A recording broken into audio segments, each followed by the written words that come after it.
Buonasera e benvenuti all'edizione pordenonese del telegiornale di Telefriuli. Contagi tra gli operatori ridotti del 64% con il vaccino e occupazione dei posti letto in area medica sotto la soglia critica. Sono le buone notizie giunte dalla Fondazione Gimbe per il Friuli Venezia Giulia.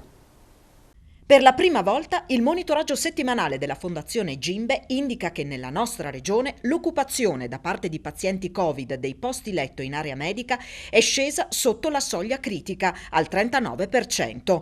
L'unico indicatore negativo a questo punto riguarda le terapie intensive che sono al 38% rispetto ad una soglia critica del 30%. Sono 4 le regioni sopra la saturazione. Il Friuli Venezia Giulia è quarta in Italia, dopo provincia di Bolzano, Valle d'Aosta ed Emilia-Romagna, per percentuale di popolazione che ha completato il ciclo vaccinale, il 2,67% rispetto alla media nazionale del 2,04%. A livello nazionale, nella settimana dal 3 al 9 febbraio, la Fondazione Gimbe segnala la stabilizzazione dei nuovi casi, la diminuzione di decessi, ricoveri e numero di persone in isolamento. Una calma piatta purtroppo solo apparente, commenta Nino Cartabellotta, presidente di Gimbe, il quale si dice preoccupato per l'inversione di tendenza nella metà delle regioni italiane, dove si registra un incremento percentuale dei nuovi casi e dei casi attualmente positivi per 100.000 abitanti.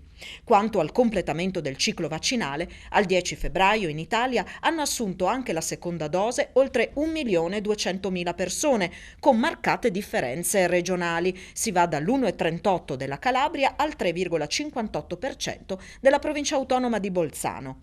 La Fondazione Gimbe segnala inoltre i primi risultati tangibili sul fronte vaccinazione. I contagi tra gli operatori sanitari si sono ridotti del 64%. Quanto all'Italia tutta in giallo, Cartabellotta ritiene che questa sia una situazione inadeguata per prevenire impennate di varianti e saturazione degli ospedali. Per Gimbe, il nascente governo Draghi dovrà affrontare immediatamente questioni chiave per la pandemia: accelerazione delle forniture di vaccini e freno alla circolazione delle nuove varianti.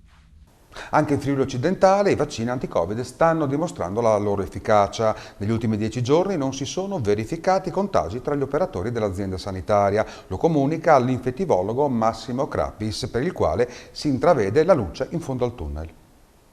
Nelle strutture sanitarie del Friuli Occidentale si vede uno spiraglio di luce in fondo al tunnel per la lotta al coronavirus. Ad affermarlo in un post su Facebook è Massimo Crapis, responsabile delle malattie infettive dell'ASFO, che sottolinea come la pressione sui ricoveri sia molto diminuita e come da 10 giorni non si registrino contagi tra gli operatori. Segno questo che il vaccino sta cominciando ad avere efficacia. Il numero di ricoverati in questo momento nelle nostre strutture sono tra i 100 e i 110 Covid, quindi sempre tanti, intendiamoci, e che chiaro, essendo arrivati a 210 ci sembra adesso di cominciare a intravedere uno spiraglio di luce in fondo al tunnel. Il dato inerente alla vaccinazione tra gli operatori sanitari è un dato molto buono nella nostra azienda, con percentuali molto alte, cui dobbiamo aggiungere anche i recenti Covid che non sono ancora stati vaccinati. Non è affatto quindi un caso che negli ultimi 10 giorni non ci sono stati dipendenti dell'azienda positivi. Vuol dire che la vaccinazione ha efficacia, sta cominciando ad avere efficacia. Il vaccino ha dato qualche effetto indesiderato, ma nulla che non possa essere tenuto sotto controllo. Circolano tante voci sugli effetti collaterali, sicuramente dopo le seconde dosi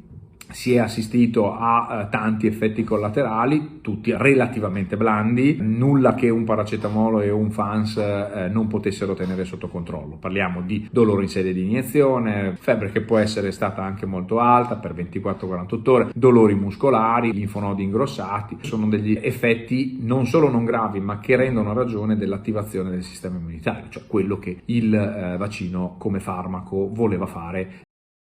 In concomitanza con le buone notizie sull'andamento della pandemia, oggi è però giunta anche quella dello sbarco in regione della variante inglese del Covid-19. Al termine di un'indagine su un campione di 343 tamponi raccolti nei giorni compresi tra il 3 e il 4 febbraio, è risultato che in 17 casi è stata rilevata tale variante. Di questi 9 sono giunti dall'azienda sanitaria universitaria del Friuli Centrale, 4 dall'azienda del Friuli Occidentale, 3 dalla Salus di Trieste e 1 dall'azienda Giuliano Isontina.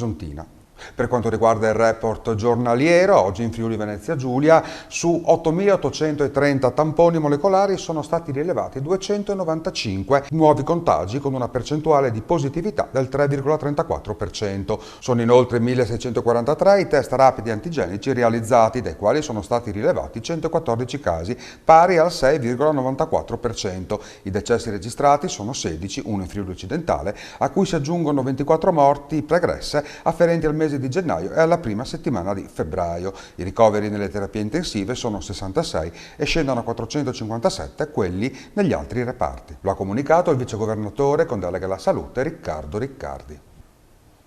Passiamo alla scuola, sì all'allungamento delle lezioni fino a giugno, ma non parliamo di recuperi. Sui contenuti la didattica a distanza ha funzionato. È l'opinione della Presidente regionale dell'Associazione Nazionale Presidi, Teresa Tassanviol, sull'ipotesi ventilata durante i colloqui per la formazione del nuovo governo. Allunghiamo pure l'attività scolastica fino a fine giugno, ma per favore non chiamiamolo recupero. È il pensiero del presidente regionale dell'Associazione Nazionale Presidi, Teresa Tassanviol, in merito all'ipotesi, emersa durante i colloqui per la formazione del nuovo governo, di allungare di qualche settimana le lezioni. Non c'è alcun recupero da fare in merito ai contenuti, ragiona Tassanviol, in parte perché alcuni cicli hanno continuato a funzionare in presenza a partire dalle elementari durante la seconda ondata, in parte perché la didattica a distanza ha svolto la propria funzione. Diverso il discorso se si tratta di dare la possibilità ai ragazzi di cooperare tra loro e di rafforzare il rapporto con gli insegnanti, magari attraverso i laboratori o l'educazione fisica sacrificati in questi mesi. Quello che a me preme sottolineare è che ci sia un'impostazione corretta di questo tema, perché se si parla di tempo perso, ecco, allora diciamo questa premessa non è molto corretta, nel senso che parliamo della scuola della nostra regione. Intanto le scuole del primo ciclo sono sempre state aperte, nelle scuole superiori c'è stata l'assenza prolungata dalla presenza nelle aule, però le scuole superiori hanno sempre funzionato. Da questo punto di vista la didattica a distanza ha sempre coperto, diciamo, questa necessità. Se invece si tratta di offrire delle ulteriori opportunità, delle ulteriori occasioni per riprendere, rinforzare quel rapporto che è anche fisico degli insegnanti con le classi, con i ragazzi, allora questo si può sicuramente considerare. Gli insegnanti sono in servizio fino al 30 giugno. Nel mese di giugno e anche a luglio si svolgono gli esami di maturità, ma in quello stesso periodo tutte le scuole superiori hanno sempre organizzato i corsi di recupero. Si può ragionare per affiancare anche delle opportunità di altro tipo. Molto apprezzata è l'altra ipotesi ventilata, quella di avere tutte le cattedre coperte fin dagli inizi di settembre. Questa sarebbe la notizia, forse una cosa che auspichiamo sicuramente tutto il mondo della scuola. Bisogna dire che insomma molti si sono cimentati con questa necessità. Se questo governo troverà le modalità per promuovere un percorso che poi possa portare in tempi brevi alla soluzione del problema, credo che tutto il mondo della scuola sarà grato. Veniamo alla cronaca. I carabinieri della stazione di Fontana Fredda, in collaborazione con la polizia locale, stamattina ha controllato il centro benessere natura di Viale Venezia per verificare il rispetto delle norme anti-Covid. I militari e gli agenti hanno verificato che il centro benessere era aperto e che venivano effettuate prestazioni di assistenza riabilitative o terapeutiche o con finalità estetiche. Alla titolare, una cinese 45enne, è stata comminata una sanzione di 400 euro e l'esercizio è stato chiuso per 5 giorni. E andiamo a Torre di Pordenone, dove due affreschi molto particolari sono stati esposti nella vetrina dell'ex tipografia Bianchettin. Da questa mattina due opere pittoriche fanno bella mostra di sé nelle vetrine dell'ex tipografia Bianchettin a Torre di Pordenone. L'esposizione pubblica, inaugurata proprio oggi, riguarda due affreschi dell'Ottocento e del Seicento raffiguranti la Vergine, che erano situati, uno sovrapposto all'altro, in una casa di via Damiano Chiesa. Nel momento del recupero dell'immobile, il proprietario, Mirko Intermaggio, ha donato attraverso l'associazione Torre le opere alla città. Gli affreschi, restaurati da Giancarlo e Alberto Magri con il sostegno della Fondazione Friuli, resteranno nell'ex tipografia per poi prendere la via del Castello di Torre ed entrare a far parte del patrimonio del Museo Archeologico di Pordenone. La loro storia risale a parecchi anni fa. Sono un affresco estimato essere dell'800 e uno addirittura del 1600 e sono parte di quel patrimonio artistico, popolare e devozionale del quartiere di Torre. Abbiamo voluto chiamare questa iniziativa gli affreschi ritrovati perché non è che fossero materialmente persi, però diciamo andati un po' nel dimenticatoio e attraverso questa iniziativa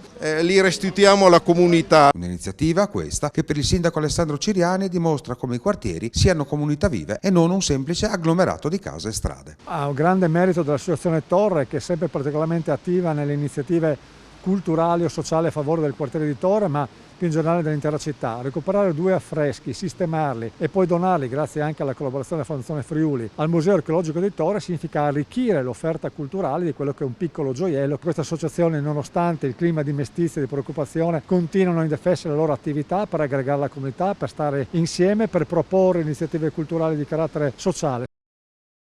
Si chiama Da Aquileia a Venezia, il libro realizzato da Gianfranco Ellero per l'Università della Terza Età di Spilimbergo. Il volume racconta anche dei terribili periodi storici segnati dalle epidemie passate e dalle tremende condizioni in cui versavano le popolazioni del Friuli storico. L'Università della Terza Età di Spilimbergo, ogni anno si pone l'obiettivo di dare alle stampe un libro su un particolare aspetto della storia del Friuli. Quest'anno ci è sembrato molto importante ricordare i 500 anni della presa del potere di Venezia in Friuli e abbiamo affidato al professor Gianfranco Ellero di Udine, storico di chiarissima fama, di fare questo libro che faccia il punto un po' su tanti problemi di questa storia, chiaramente dai leoni di San Marco all'Inquisizione, alle epidemie. C'è un documento interessante che abbiamo a Spilimbergo, che è famoso poi nel mondo, che è la cronaca di Roberto di Spilimbergo del 1540, in cui si descrive per filo e per segno l'epidemia di peste e si raccontano delle cose stranissime in questo libro, per noi almeno strane, non per loro, della gente che moriva per le strade, senza soccorsi, non c'era chiaramente né la protezione civile né gli ospedali e la gente si arrabattava come poteva. Il nostro telegiornale termina qui, l'appuntamento è per domani sempre alle 20:45. Vi lascio in compagnia di Economai FVG condotto da Alfonso Di Leva. Grazie di essere stati con noi, buona serata.